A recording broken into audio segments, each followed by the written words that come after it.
Dear colleagues, we are very happy today to have a presentation about, let's say, some sort of outlook on Russia coming from the World Bank. The presentation will be by Apurva Sangi, who actually presented us one of the previous results, as I realized, 2.5 years ago. Yes, good memory. A long time, really. So we are very happy to have the presentation back here again. And I would like just to add that if I'm not mistaken, the research interests are very diverse, from climate change to inequality. So I guess we might also chance a question slightly outside of the range of the presentation, I hope. And of course, the disparities among Russian regions is a hugely important topic, especially since we hear that yet again, the forecast of economic growth has been downgraded for Russia. So it means that probably some of the regions would be doing even worse than the country on average. So the floor is yours. Thank you. Thank you, Julia. It's a pleasure to be here in your new building, I suppose. 2.5 years ago, I was in a neighboring building. So anyway, it's great to be here, and thank you very much for the invite. So what I'm going to talk about today is this report that the World Bank did. And it took us about 2 years to do this. This is called Rolling Back Russia's Spatial Disparities, Reassembling the Soviet Jigsaw Under a Market Economy. And I'll explain the title as I proceed. But let me just start with this statement that Russia is not a country. Okay? So let me repeat that. Russia is not a country. Instead, Russia is actually a federation composed of 80 plus very diverse regions. So treating Russia like a single unit of analysis is like being unaware that a Matryoshka doll is not empty. Right? So on one hand, you have a region like Sakhalin, whose per capita output is out of Singapore. On the other hand, you have something like the English Republic that has a per capita output of Honduras. You have poverty rates of less than 8% in resource-rich Tatarstan and Moscow, to over 35% in the poorest regions in the Tuva or the Kalmyk Republic. And in this report, we also looked at non-monetary indicators. So we constructed a composite indicator that captures three things. So infant mortality, educational outcomes, and access to utilities. So as a measure of well-being, and we compared it across 80 plus regions. And even there, that indicator varies significantly. So it's on the high side for places like Moscow and Murmansk, but very low for regions like the Jewish Autonomous Republic or the Altai Republic. So the point is that these disparities that you see in Russia, both within regions and between regions, fuel Russia's growth and equity outcomes. So no wonder that these disparities are a big priority for policymakers. And that was a primary motivation behind this work, to do a deep dive into the nature, scale, and scope of these disparities, and based on that, offer some ideas on how to roll them back. So which explains the first title, Rolling Back Russia's Spatial Disparities. Now I have to say that the World Bank has significant sectoral expertise and thematic expertise in areas such as urbanization, poverty, health, education, transport, subnational debt management. And we've worked with practically all of the Russia's regions over the last 20 odd years we've been active here. So we tapped into all this experience into our working in Russian regions. We tapped into our sectoral and thematic expertise. And most importantly, we collaborated with top-notch Russian researchers. So outside of the World Bank, so Russian researchers in think tanks and universities. And we updated quite a few data sets to develop a sort of macro to micro view of Russia's regions and Russia's spatial disparities. And it took us about 2 years to do so, and so it was a significant undertaking. And I have to say that we came up with some pretty interesting findings and pretty interesting policy implications. So as you can imagine, trying to summarize 2 years of research in 30 minutes is not that easy a task. And I don't want to put you to sleep either. So the way I structured the main findings is I've structured them around 5 myths that may surprise you or may not, but they surprise many people when I share it with them. So before I get into the myth, let me just say that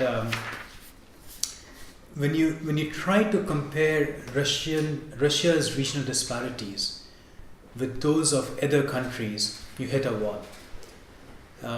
Some people say that the closest comparators are countries like Australia and Canada, because they also have large land masses and even lower population densities than Russia. And that is true, but it is a myth.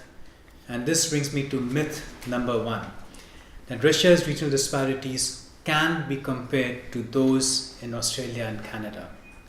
So that's false. Okay? Now, even though Australia and Canada can have large land masses and even lower population densities, the difference is that a large share of the population in Australia and Canada lives near the border or the sea. In contrast, Russia's people are more dispersed inland. So that's one big difference. Moreover, the populations of Australia and Canada are concentrated in major cities. So more than 2/3 of the population lives in the 3 largest urban centers. On the other hand, in Russia, Moscow and St. Petersburg and Nizhny Novgorod are home to only 1/8 of Russia's population. So the point is that Russia's spatial pattern of development is quite counter to seemingly comparable countries. Now the question is, why is this? Well, one reason is history. The Soviet legacy of the planned economy still looms large. Russia is still a young nation. And you can see this in the challenges that the remaining 390 monotowns still face. So history is one reason. The second reason is geography. So Russia is about 11% of the lands of the world's landmass, but less than 2% of its overall population. And then you overlay that with some of the harshest climatic conditions in the world. When I had first come here some 3 years ago, I thought St. Petersburg was cold, but I've been traveling a lot in Russian regions. I've been to Khanty-Mansiysk, to Krasnoyarsk. Think of Yakutsk, which is the world's coldest major city with record low temperatures as low as minus 64 degrees centigrade. So transport connectivity, in other words, in Russian regions, in Russia, be it air, freight or road, takes on a completely different dimension. So in fact, in the report, my colleagues put this very interesting map together. These are called travel time isochrones. And an isochrone is defined as the boundary surrounding an urban center. So a boundary surrounding an urban center that can be traveled, that can be accessed within a given time spent traveling. In this case, 5, 10 or 15 hours by a certain mode of transport. So this is for air, this is for freight, and this is for road. So as you can see, the eastern regions have a much smaller web around them. And again, this is to emphasize a point that transport connectivity in Russia, because of historical reasons, because of geographical reasons, because of climatic conditions, takes on a whole different dimension. And if that's not enough, you think of the adverse demographic stage or phase that Russia is currently going through. So for our purposes, what it means is that history, geography, climate, demographics have rendered Russia a unique spatial pattern, and that requires unique solutions. So Russia is truly unique in that sense. Right? So that's myth number 1, that Russia's regional disparities can be compared to those in other countries. They cannot be, for reasons I mentioned. Now here is myth number 2, that Moscow and St. Petersburg are too big. Now for those of us who spend time stuck in traffic every morning trying to go to work or trying to drop our kids to school, in Moscow or St. Petersburg, it seems that these cities are too big, too congested, they should be somehow smaller. But the truth is that these cities are not big enough. I know. What do I mean by that? Well, Russia has only 2 cities Moscow and St. Petersburg, that has a population of over 1.5 million people, only 2 cities. Okay? In contrast to, say, Japan, which has 20 million fewer people in terms of its population than Russia, but has 5 such cities, with a population of over 1.5 million people. Or Brazil, which has 8. Moreover, Russia's second-tier cities are also not large enough. And there is something called the ZIPF law, ZIPF, which is a very interesting law, and you can read about it in the report.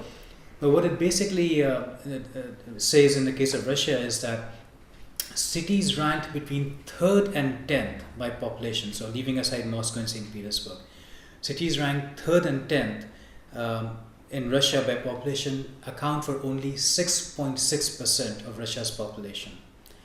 Compare that to 8 to 11% in countries like Brazil, Japan, Poland, and you see that Russia's second-tier cities are also not large enough. Not only that, Russian cities are not dense enough. So density of Russia's 1 million plus cities ranges between 1 to 5,000 people per square kilometers. Compare that to San Francisco, which has over 7,000 people per square kilometer. Or Lyon in France, which has over 10,000 people per square kilometer density. So why is this? So for each myth, I'm going to say, why is this? Well, why is this? Part of it, again, is history. So in the work that we did, we found that if you included cities from the former Soviet Union like Almaty, Kiev, Tashkent, then this anomaly of Russian cities not being big enough, not being dense enough, sort of goes away. So Russian cities start resembling like most other big cities in the world.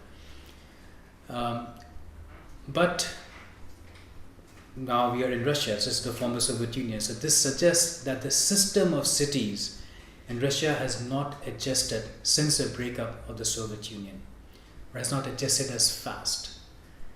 Hence the title of our report, Reassembling the Soviet Jigsaw under a Market Economy. So again, the point I'm making is that if you include the cities of the former Soviet Union, such as Tashkent, Kiev, Almaty, etc., then this anomaly goes away. But without it, Russian cities are different. And that is because the system of cities has not adjusted as fast. So, but it's not just history, it's also poor policies. So in the report we talk about how Russian cities grow more by suburbanizing rather than by densifying. So for example, in a rush to meet federal housing construction targets, rather than pursuing meaningful densification, municipality permits are issued for housing developments in peripheral areas. Okay? Most strikingly, this happens even in cities that have been experiencing population decline. So it's not just history, it's also poor policies. So the rush to meet these targets, not through pursuing densification, but through sprawl, often leads to neighborhoods that are underserved by social infrastructure and thus foster poor living conditions, and such as the infamous, Kluchi neighborhood in Samara. Some of you may have heard of it.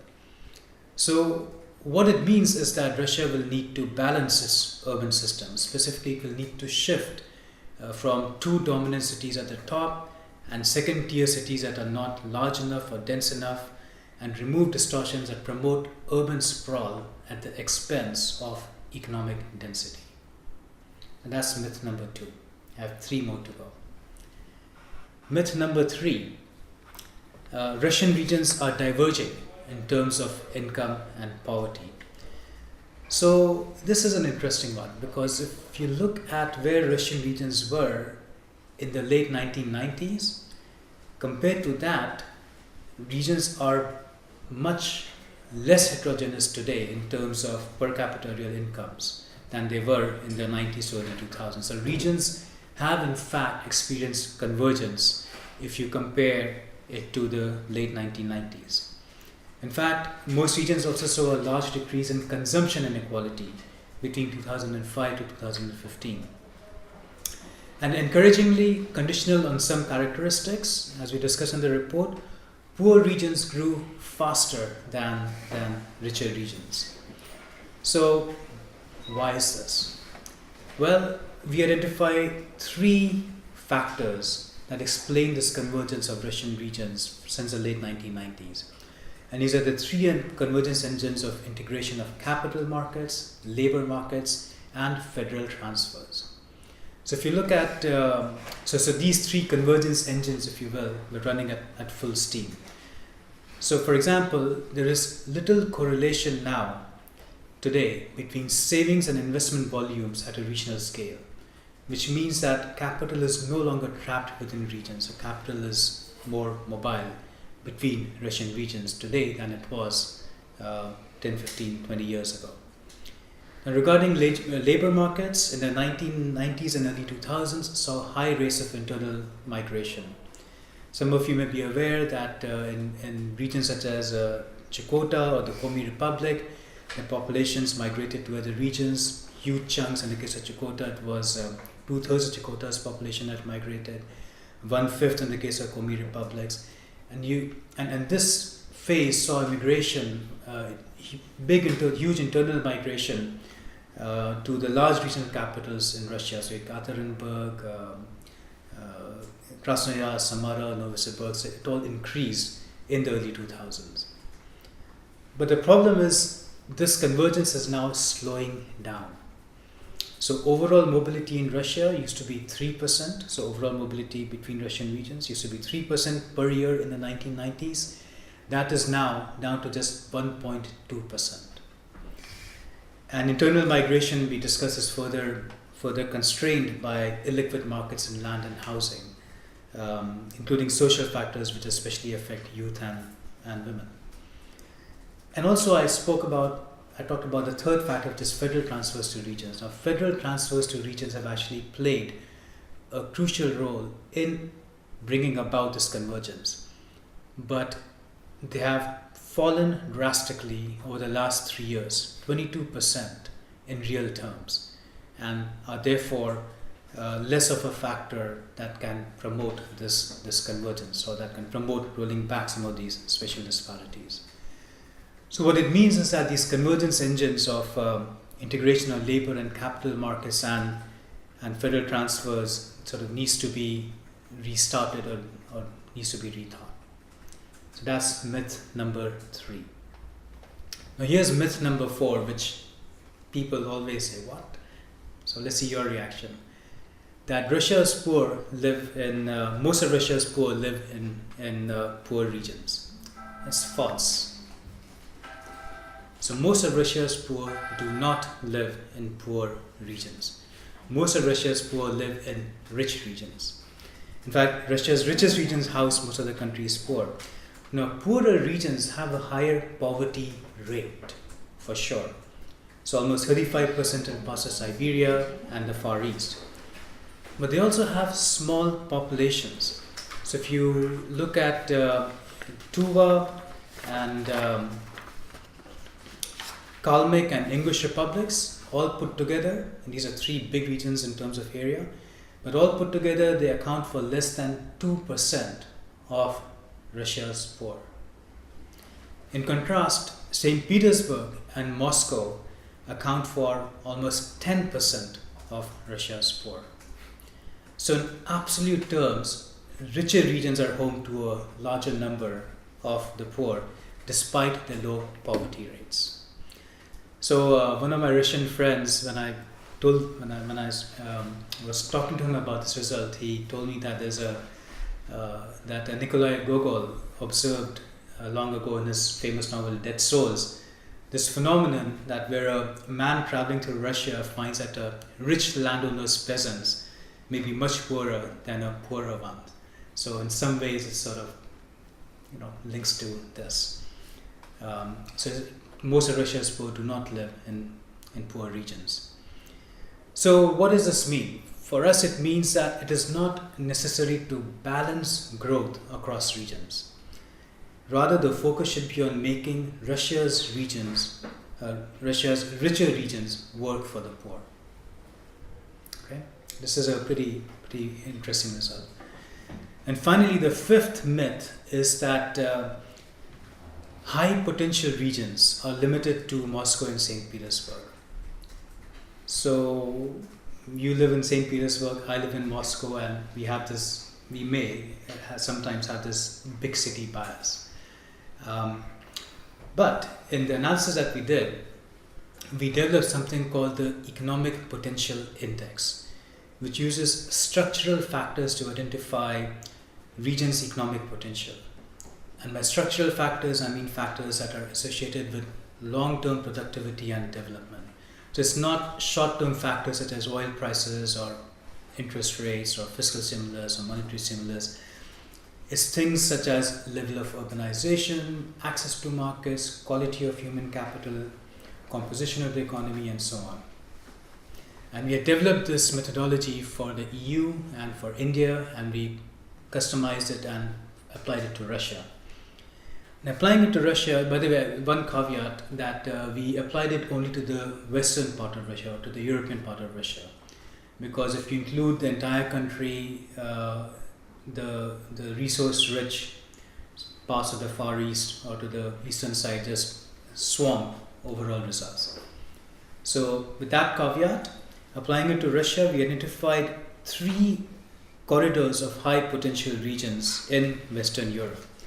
And to our surprise, we found that these regions are not confined to just Moscow or St. Petersburg.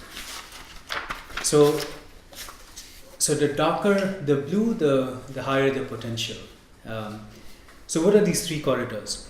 Well, the first corridor ranges from Moscow. It includes, as you can see, Yaroslav, Kaluga, Ryazan, and Lipetsk oblasts. So these are regions that benefit from the proximity to major population centers. A second corridor stretches from Rostov in the south to Tatarstan in the north and includes Volgograd, Samara, Ulyanovsk, and Chuvash. So these regions feature highly educated populations and established industrial bases. And finally, a third corridor is found in the southern Urals and includes Sverdlovsk and Chelyabinsk, regions that are highly urbanized and are known for being the industrial heartland of Russia. So these are the 3 high potential regions or corridors of high potential regions that we discovered that Russia has. But there were a few surprises. So one surprise was Murmansk up in the north that emerged as a high potential region. And digging into it a bit, we found that it is due to Murmansk's access to external markets that, given the number of ports and the volume volume of cargo that passes through them, that puts Murmansk in a high potential ranking category. And in some ways it shows that investments in port efficiency is paying off, at least in the case of Murmansk. Another surprise at the low end was Krasnodar. So despite having a highly favorable agricultural climate conditions, Krasnodarsk emerged as a low potential region. Now there are some caveats to the methodology. No methodology is perfect, and we are trying to figure out why Krasnodar is not a high economic potential index region. So one caveat is that our methodology does not include tourism. So if it included tourism, maybe that might change things a bit. But it also suggests that regions specializing in agriculture or agricultural activities may struggle to develop more productive forms of economic activity.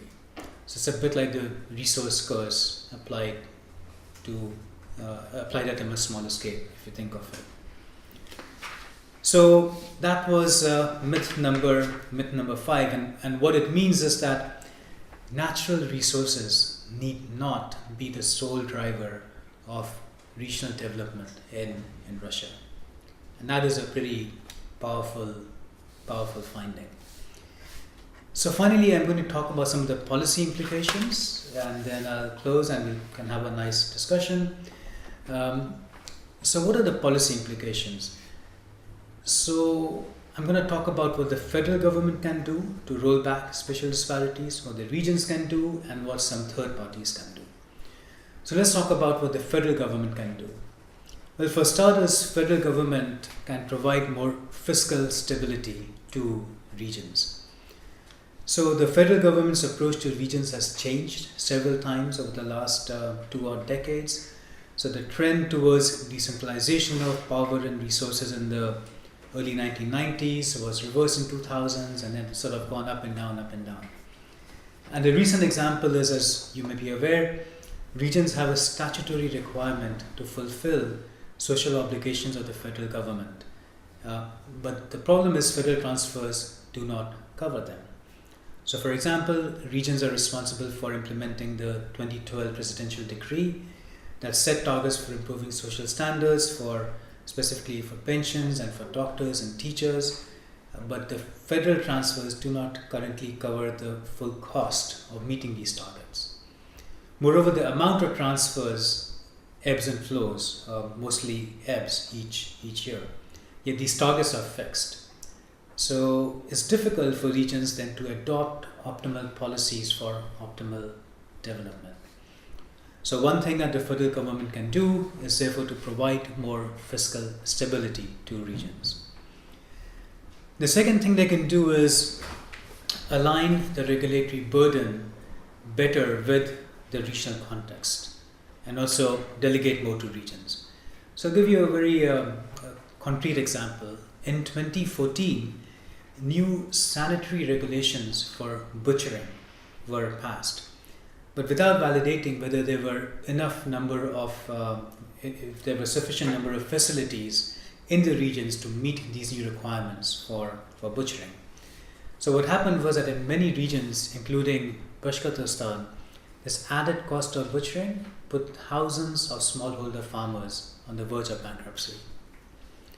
So aligning the regulatory burden better with the regional context can definitely help. Moreover, federal programs also have complicated bureaucratic protocols.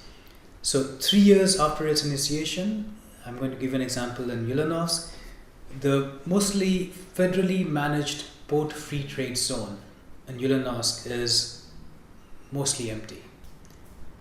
In contrast to the regionally managed Zavolzhye Industrial Park, which is able to attract 6 large foreign investors. So, as somebody said in Russia, you can read. I'm not going to butcher you with my broken Russian. But what it basically translates into is that it's smooth on paper. It was smooth on paper, but they forgot about the gullies. So it's one thing to have regulations and things on paper, but it's another thing to actually implement them. So giving regions more responsibility to implement can help. And the third thing the federal government can do is to be more clear-eyed about the objectives, about the ambitions for lagging regions. So the federal government spends a fair bit of resources on lagging regions. Such programs account for 7.7% of the total budget of all state programs. However, the point we make in the report is that they should not be expected to create new drivers of growth. I'll give you an example. The North Caucasus and the Far East put together contributed only 6.6% to national GDP in 2009 to 2015. So the point is, recognize instead that federal programs in such areas are better geared towards promoting equality in social, not economic outcomes. So concentrate on the regions that have high economic potential if you want to get growth. So which was myth number 5, the high economic potential regions that I flagged. And just be more realistic and be more clear-eyed about the nature of the federal government's support to lagging regions. But it's not just a responsibility for the federal government, of course, to reduce spatial disparities. In turn, regions have to do their bit as well.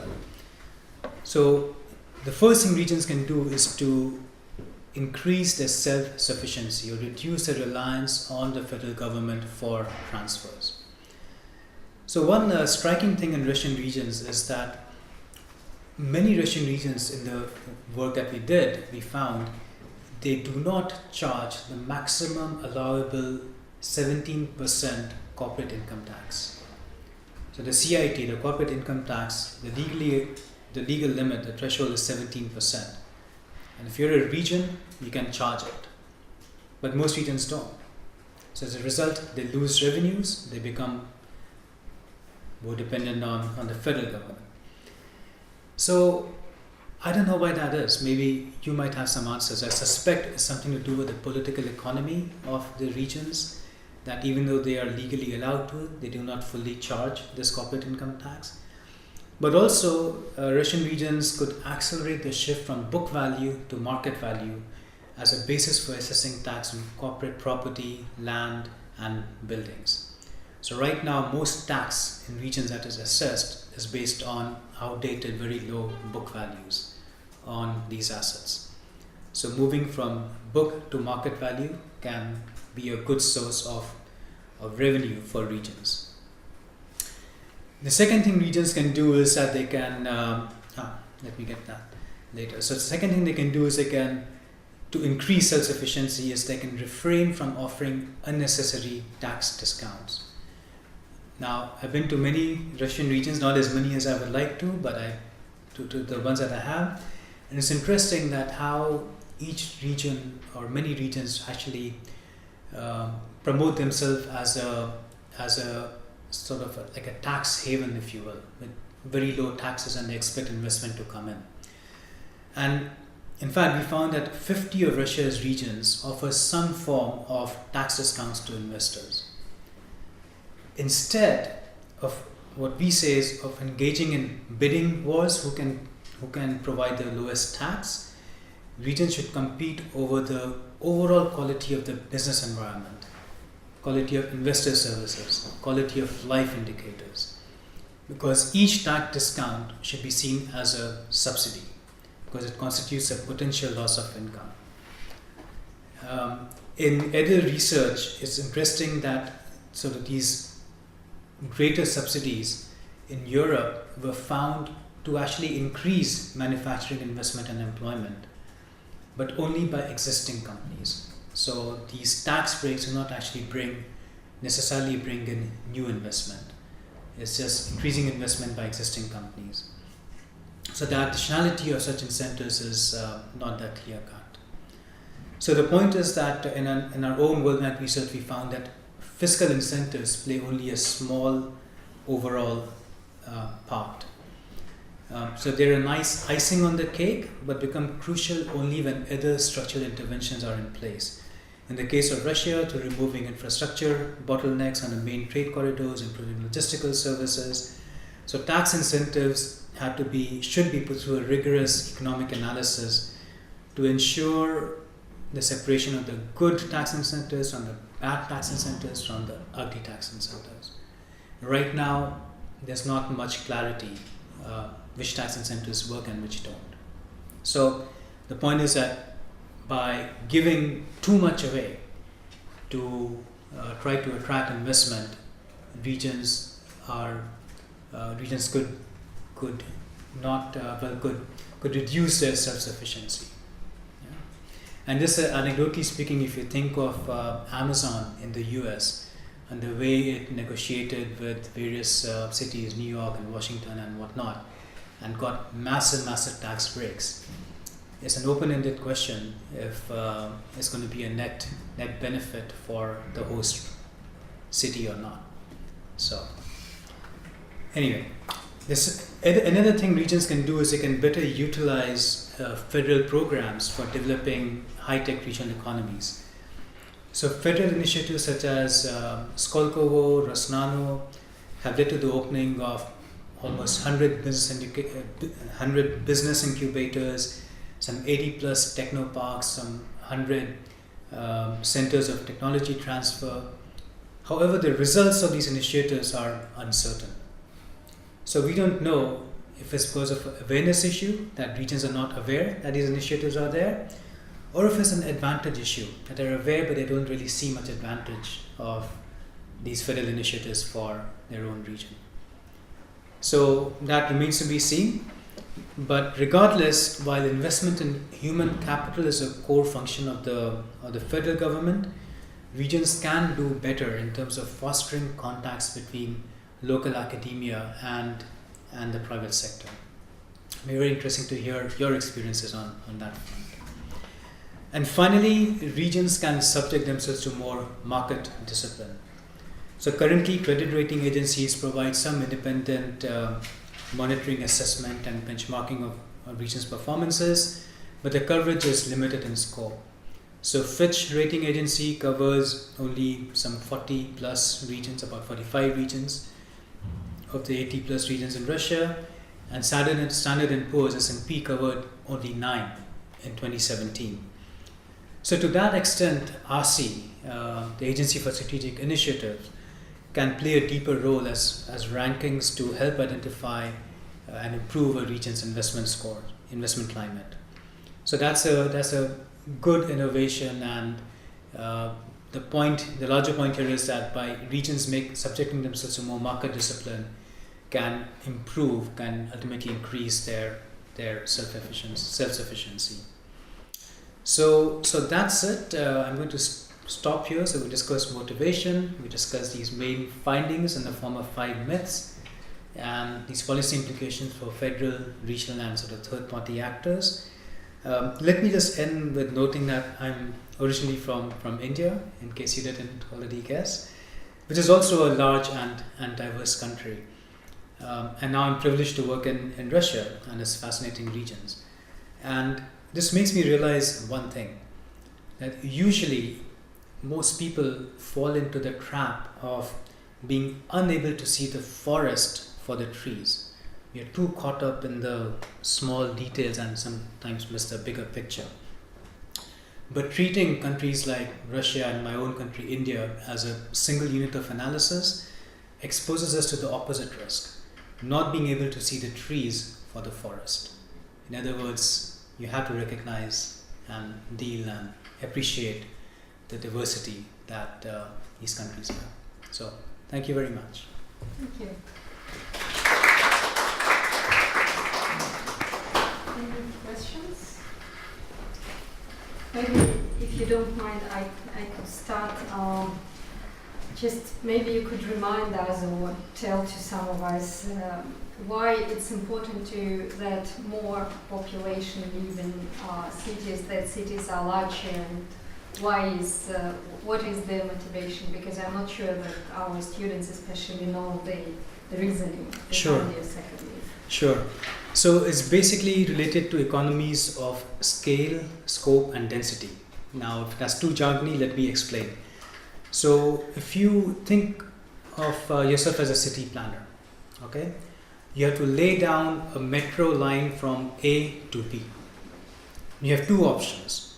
You can lay it from A to B, that will serve only 100 people, or you can lay it down from A to B here, that will serve 1,000 people.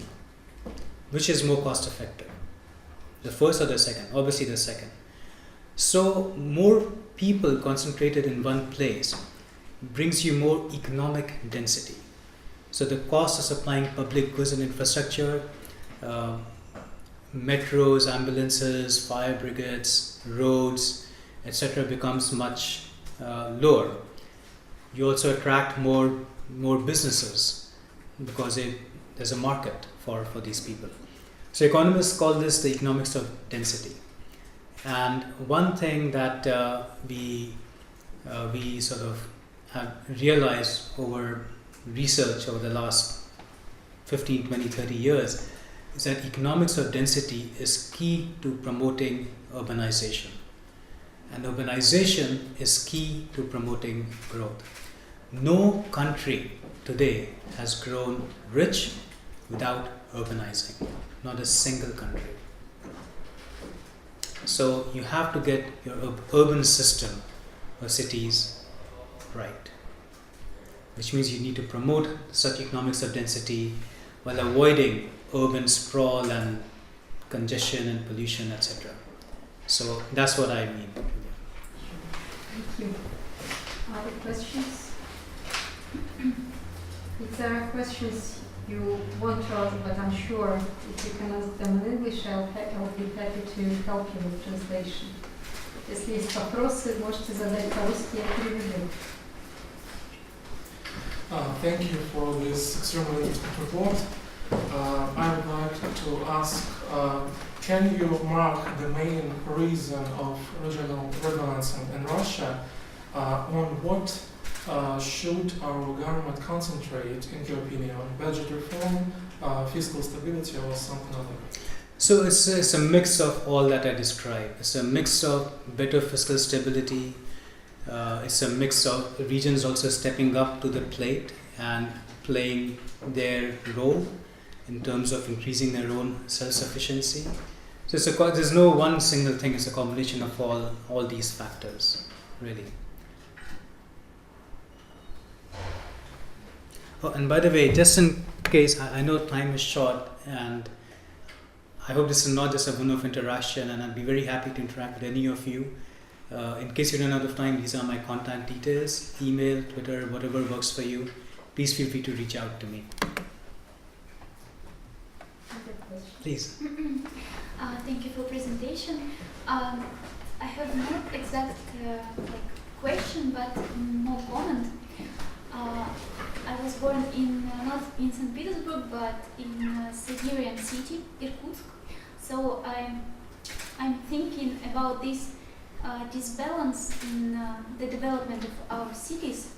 I mean, European part and Eastern part very often, and it is like really that this topic touches me, and as I understand that in order to not to have such a disbalance and not to see the divergence of cities, I mean European and Eastern part of Russia, I suppose we have to attract such business activity in the Eastern part, and in the Eastern part of Russia, like in Moscow and St. Petersburg.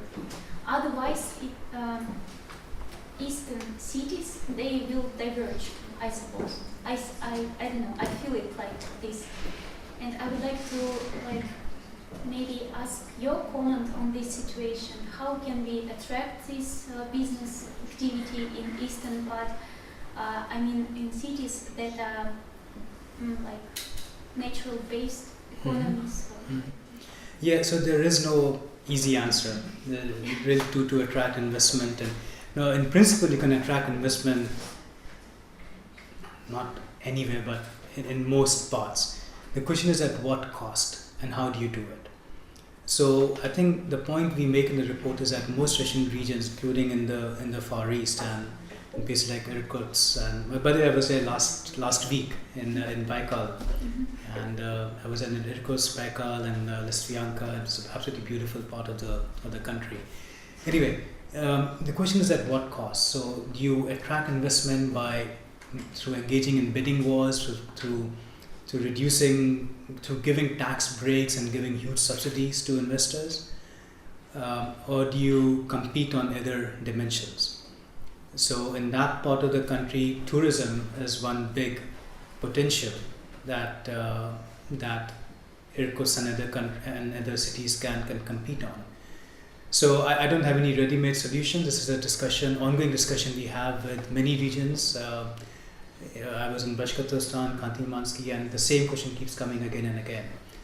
And the only thing you can say for sure that what does not work is tax wars.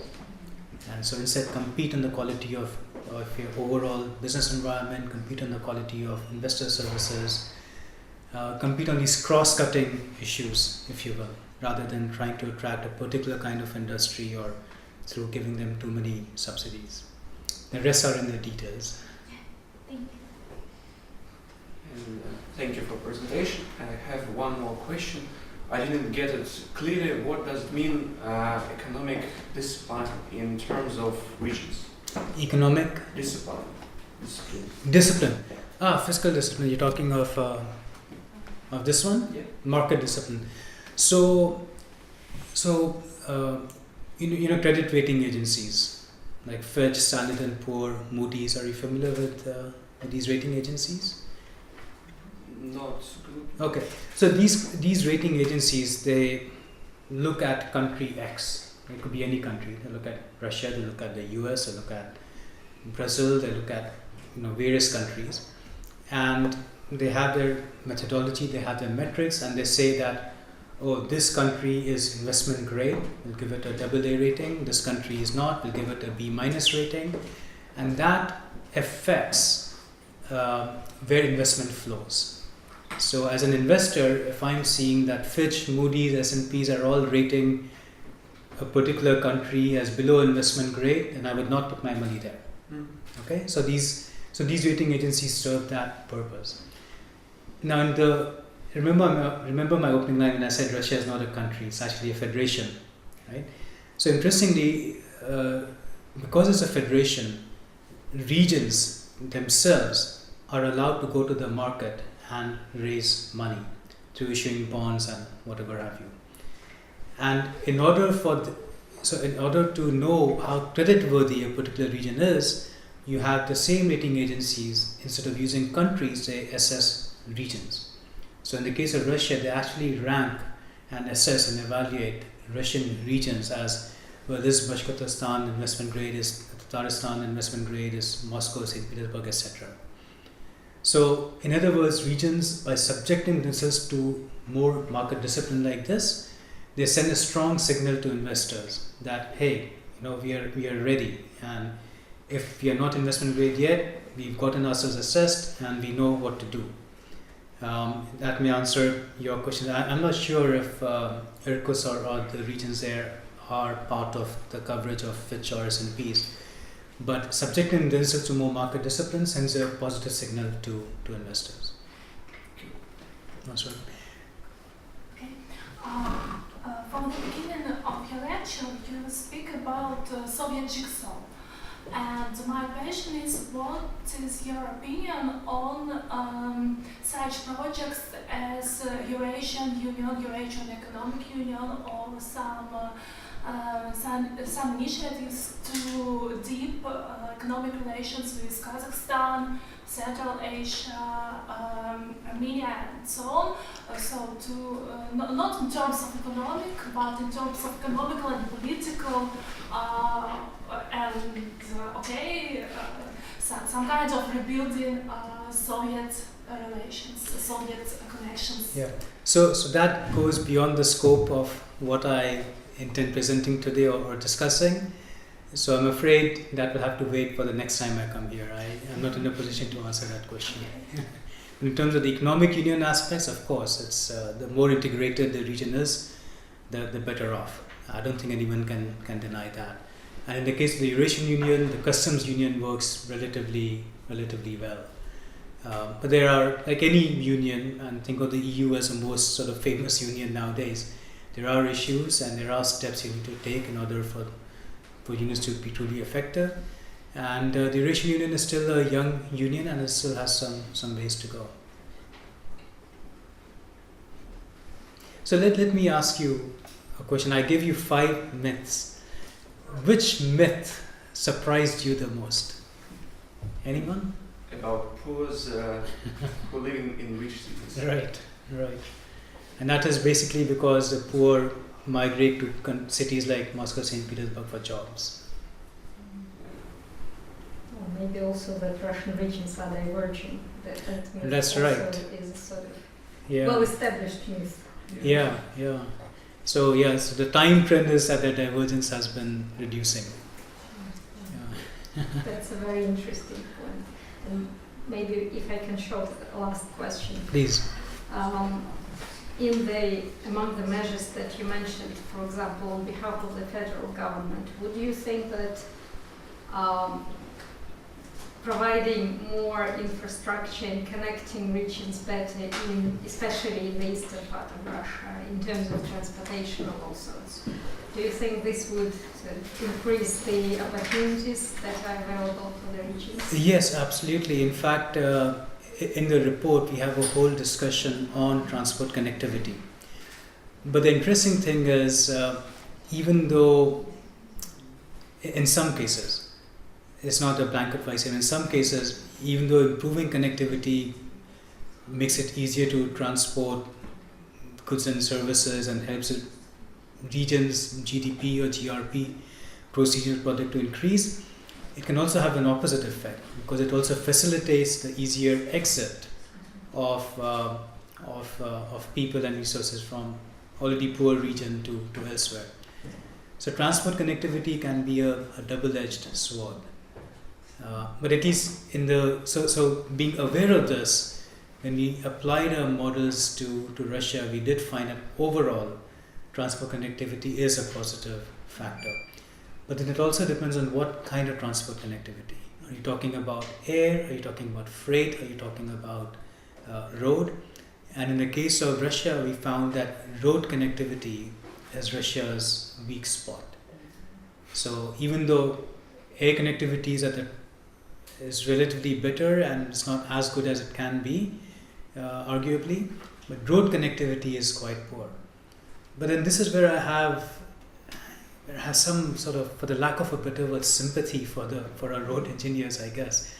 In a country as large and diverse as Russia, with these harsh climatic conditions, it's not that easy. It's not the same as putting a road in California, for the lack of a better example. Sure. Oh, thank you very much for coming and sharing your views, and I guess that if we have any further remarks or comments, we'll definitely use your kind invitation Please. to email you. Thank you so much once again. Thank you.